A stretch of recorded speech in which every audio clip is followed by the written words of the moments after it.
They laughed when she wrote his name on the invitation. Some said it was cruel. Others said it was just another joke from a woman who had everything except humility. She invited her poor gardener to a gathering meant only for the powerful, the wealthy, and the untouchable.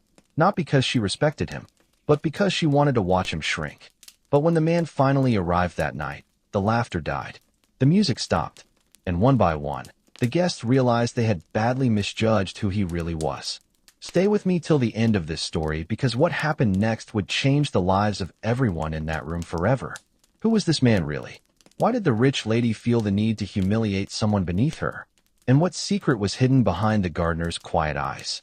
This was not just a party. It was a collision between pride and destiny, between appearance and truth. And by the end of this night, one person would walk away broken while another would walk away transformed. Her name was Margaret Holloway.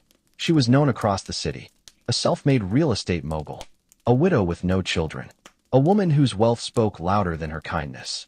Margaret believed in one thing above all else: status. She believed the world was divided into two kinds of people, those who mattered and those who existed to serve. Her mansion sat on a hill, wide gates, tall walls, and a garden so perfect it looked unreal. And that garden was cared for by a man she barely noticed. His name was Samuel Reed. In his late 60s, quiet, always polite, Samuel arrived every morning before sunrise and left before sunset. He never complained, never argued, never asked for more. To Margaret, he was invisible. To the other workers, he was kind, almost too kind. But none of them knew much about him. Only that he lived alone in a small rented room, carried himself with dignity, and spoke with wisdom when spoken to. And then came the invitation. Margaret was hosting a grand celebration, a charity gala for the city's elite. Champagne, famous guests, press coverage. As she reviewed the guest list, she smirked. "What if," she said casually, "I invited the gardener?" The room went silent. She laughed. "Relax. It will be entertaining." She wanted to prove something. That wealth separated the worthy from the worthless. And so, Samuel Reed received an invitation printed on gold paper. When Samuel opened the envelope, he read it 3 times. He understood immediately. This was not kindness. This was mockery. For a moment, he considered declining. But then he whispered softly to himself, "Some doors open not for comfort, but for truth." Before we continue deeper into this story, let us know in the comments where you're watching from. We'd love to hear from you. And if you're new here, click on the subscribe button so you never miss any of our upcoming videos. The night of the gala arrived. Luxury cars lined the driveway. Guests laughed. Cameras flashed. Margaret stood proudly at the entrance, waiting to see her joke walk in. At exactly 8:17 in the evening, a modest black car pulled up. The door opened, and the man who stepped out did not look like a gardener. He wore a perfectly tailored suit. His shoes shone. His posture was calm, confident. Whispers spread like wildfire. "That's him. That can't be the gardener." Margaret's smile slowly faded, because for the first time, she felt uncertain. Inside the hall, Samuel moved with ease. He greeted people politely, spoke calmly, listened more than he talked. But when he did speak, people leaned in. He quoted literature, spoke of history, shared insights that surprised even the most educated guests. Margaret watched from a distance. Her joke was slipping out of her control.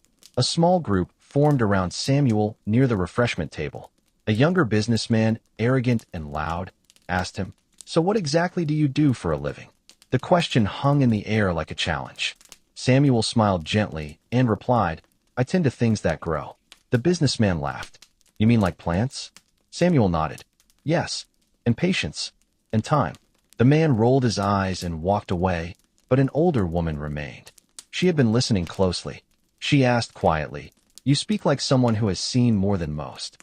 Have you always worked in gardens?" Samuel met her eyes. "Not always, but I have always believed in nurturing what matters." She nodded slowly, as if understanding something unspoken. Across the room, Margaret was growing uncomfortable. Her guests were not laughing at Samuel. They were listening to him, respecting him. This was not how the evening was supposed to go. Then came the moment she feared most. The microphone. As part of the gala, guests were asked to share short speeches about success and giving back. It was tradition, a way for the wealthy to remind each other of their generosity. Margaret had planned this carefully. She intended to call on Samuel, to put him on the spot, to watch him fumble and falter in front of everyone. And so, after 3 polished speeches from businessmen and philanthropists, Margaret walked to the stage. She smiled sweetly into the microphone and said, "We have a very special guest with us tonight. Someone who reminds us that every role in society has value. Samuel Reed, would you mind sharing a few words?" The room fell silent. Heads turned. Samuel stood slowly. He looked around, not with anger, not with pride, but with understanding. And then he spoke. "Many years ago, I stood in rooms like this, not as a guest, but as an owner." Gasps filled the hall. He revealed the truth. Decades earlier, Samuel Reed had been a respected architect and investor. He had built fortunes, designed landmarks, trusted the wrong people, lost everything. But he never lost his dignity. He chose a quiet life, not because he had nothing, but because he had learned what truly mattered. Then he turned to Margaret. "I recognized your name the day I started working here," he said gently. "Your first investment, the property that launched your career, was built on land my firm once owned." Margaret's face drained of color. The room was frozen. Samuel continued. "After I lost my business, I had 2 choices: bitterness or peace. I chose peace. I chose to start over with my hands in the soil, to build something small but real.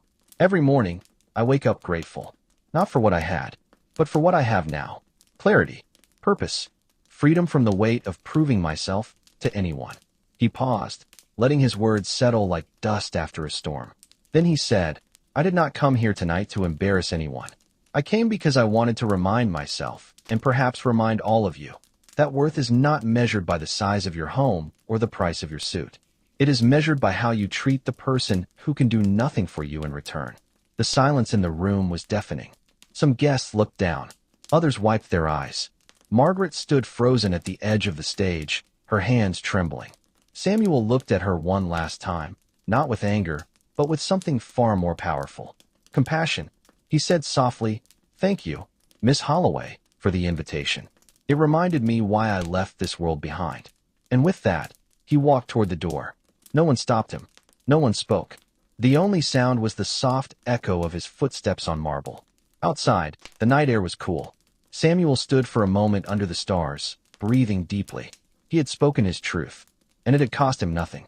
Inside, the gala continued, but it was different now. Conversations were quieter. Laughter felt hollow. Margaret excused herself early and went to her office. She sat alone in the dark, replaying Samuel's words over and over. She realized, for the first time in years, that she had been living in fear. Fear of being forgotten. Fear of being seen as less than. And in that fear, she had become cruel. Weeks passed. Margaret did not see Samuel again. He had quietly resigned, leaving only a handwritten note that said, "Thank you for the opportunity. I wish you well." But something had shifted in her. She began visiting the places she had ignored. Homeless shelters, community centers. She listened more, spoke less, funded programs quietly, without press releases or photo opportunities. One afternoon, 6 months later, she found herself at a small community garden on the east side of town. And there, kneeling in the dirt, tending to a row of tomatoes, was Samuel. He looked up and smiled. "Miss Holloway." She hesitated, then knelt beside him. "I owe you an apology," she said. He shook his head gently. "You owe yourself honesty. That is harder." They worked side by side in silence for a while. Then Margaret asked, "Do you regret losing everything?" Samuel thought for a moment. "No, because I did not lose everything. I lost things, and I gained myself." Margaret felt tears sting her eyes. She whispered, "I don't know how to do that." He handed her a small seedling. "Start here. Plant something. Watch it grow. Be patient with it. That is how you start." And so she did. Over time, Margaret became a different woman. Not because she gave away her wealth, but because she learned to see people. As for Samuel, he returned to his quiet life. Not as a servant, not as a victim, but as a man at peace. A man who had learned that the greatest power is not in what you own, but in who you are when no one is watching. So let me ask you, what would you have done in Samuel's place? Would you have walked away? Would you have spoken up? Or would you have stayed silent, letting pride win? Do you believe humility is stronger than pride? Or was this destiny correcting arrogance? How would you feel if you were Margaret, realizing too late that you had mocked someone far wiser than yourself? Or if you were Samuel, invited only to be humiliated, Would you have had the strength to show grace? Share your thoughts in the comments. Your voice matters here. And if this story touched your heart, subscribe for more timeless stories that stay with you long after the screen fades to black. Because the next tale is even more unbelievable than this one.